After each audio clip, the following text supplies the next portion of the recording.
যে আপনার গরুগুলো কতদিন সময় লাগে মোটা তাজাকরণ করতে, মানে স্বাস্থ্য ভালো করতে কতদিন সময় লাগে? আল্লাহর রহমতে আমার গরু 2 থেকে আড়াই মাস, সর্বোচ্চ 3 মাস লাগে। মানে আপনারা বলতে চাচ্ছেন যে 70 থেকে 90 দিনের মধ্যে গরু মোটা তাজাকরণ হয়ে যায় অলরেডি? হ্যাঁ, অলরেডি হয়ে যায়। এই যে এই গরু জোড়া মনে যেমন এই গরু জোড়া আমরা মনে করেন যে আনা হয়েছে 30 দিয়া।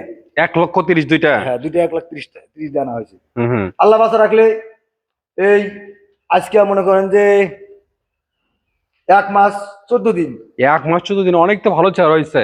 এখন তো এটাই তো 1,00,000 টাকা। হ্যাঁ হ্যাঁ এটা হবে। 1,00,000, এটা 90,000, তাহলে 1,90,000 হয়ে গেল। ভাই অথবা এটাই 1 লাখ করে নেয় মানে আপনি কি করতেছেন?